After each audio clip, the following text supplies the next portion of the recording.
Welcome to section 12 of metabolism. In this section, we'll be discussing ketone bodies. Let's get started. This is the metabolic map provided in section 1 of metabolism. In this video, we're focusing on ketones. The pathways representing ketone metabolism can be seen right here. Okay, let's start with the big picture. Ketone bodies are an alternative source of energy which can be used by many tissues. Recall from the video on fatty acid metabolism that the brain is unable to use fatty acids as a direct source of energy and instead must rely on ketone bodies and glucose. So, ketones are an indirect source of fatty acids for the brain. Fatty acids travel to the liver, are converted to ketones, and then travel to the brain to provide it with energy. Therefore, ketone bodies act as an indirect source of fatty acid energy for the brain. Ketone body synthesis acts as an overflow pathway for acetyl-CoA in the liver during times of excessive fatty acid catabolism. Let's pull up a figure to help illustrate this point. This is a detailed figure of ketone metabolism, which can be found in section 12 of metabolism. Notice from the figure that fatty acids are metabolized into acetyl-CoA in the liver. The acetyl-CoA can then be used in the TCA cycle, or it can be used to produce ketones, which is represented by the pathway to the right of acetyl-CoA. Notice that the ketone bodies, acetoacetate and beta-hydroxybutyrate, enter the blood and travel to the extrahepatic tissues where they're converted into acetyl-CoA. Eventually, this is utilized by the TCA cycle. When a lot of acetyl-CoA is present in the liver, the TCA cycle is overwhelmed, and the excess acetyl-CoA can be shunted towards ketone body synthesis.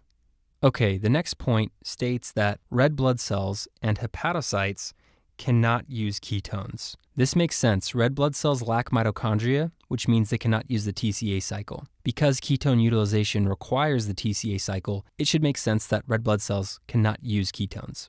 Additionally, the liver is going through great efforts to produce ketones for the rest of the body, so it should make sense that it cannot utilize ketones for energy. Okay, the final point states that ketone synthesis is upregulated during intense gluconeogenesis. If we go back to the figure, we can see that oxaloacetate is used to produce glucose via gluconeogenesis. As gluconeogenesis increases, oxaloacetate is depleted. Notice that oxaloacetate combines with acetyl-CoA in order to form the first intermediate in the TCA cycle. However, if oxaloacetate is low, then acetyl-CoA cannot combine with oxaloacetate to enter the TCA cycle, so it's preferentially shunted towards HMG-CoA. In this way, intense gluconeogenesis upregulates the synthesis of ketone bodies. Can you think of an endocrine-related disorder that would result in increased gluconeogenesis? Type 1 diabetes. Recall that insulin concentrations are low in type 1 diabetics.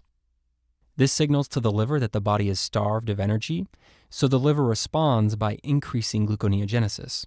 As a result, oxaloacetate is depleted and ketone body synthesis is upregulated. This leads to the common complication of type 1 diabetics, which is diabetic ketoacidosis. From your text, we can see that low insulin levels results in increased gluconeogenesis. This causes depletion of oxaloacetate, which inhibits the TCA cycle. The acetyl-CoA levels rise, and ketone body synthesis increases. In addition to diabetes, the upregulation of gluconeogenesis could occur during other circumstances, such as prolonged fasting, a carbohydrate-restricted diet, or intense exercise. Ketone body synthesis can also increase with alcoholism.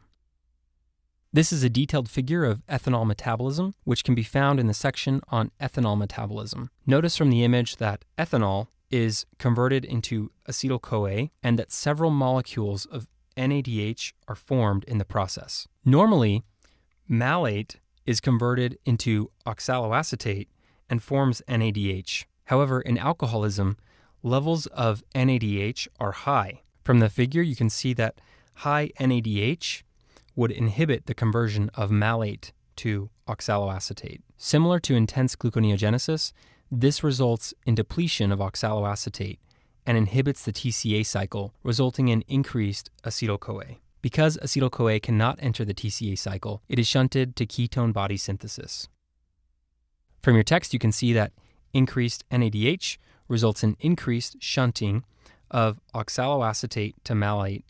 This inhibits the TCA cycle and results in increased levels of acetyl-CoA, which is then shunted toward ketone body synthesis. Okay, let's do some questions.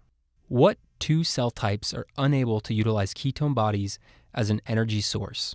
Okay, so pretty straightforward, but very important to remember. Red blood cells and hepatocytes are unable to utilize ketone bodies as an energy source. As we discussed earlier, red blood cells lack mitochondria, which means they cannot use the TCA cycle. Because ketone utilization requires the TCA cycle, it should make sense that red blood cells cannot use ketones. Additionally, the liver is going through great efforts to produce ketones for the rest of the body, so it should make sense that it cannot utilize ketones for energy. Okay, let's do another question. A 21-year-old male presents to the emergency department with sudden onset abdominal pain, nausea, and vomiting. He states that he developed an upper respiratory infection several weeks ago, which has since resolved. He is otherwise healthy with no significant past medical history. His exam is significant for tachypnea, diffuse abdominal pain, and a fruity breath odor. Labs reveal a blood glucose level of 587 milligrams per deciliter. Depletion of what intermediate in the TCA cycle is likely responsible for the fruity breath odor detected on physical examination? Okay, hopefully from the question stem, it's clear to you that this patient is presenting with diabetic ketoacidosis. We can deduce this based on his abdominal pain, tachypnea, fruity breath odor, and a blood glucose level of 587 milligrams per deciliter. This patient had an upper respiratory infection several weeks ago, which likely led to the development of type 1 diabetes. As we discussed earlier, insulin concentrations are low in type 1 diabetics.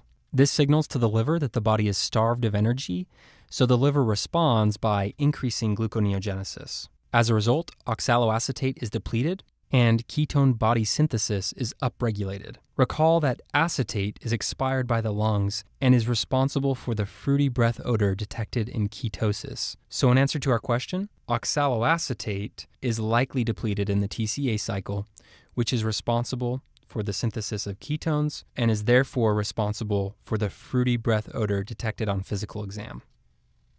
From the figure, we can see that increased gluconeogenesis results in the depletion of oxaloacetate. This causes acetyl-CoA levels to rise and to be shunted towards ketone body synthesis. The acetate, or acetone, is expired by the lungs and is responsible for the fruity breath odor detected in this patient.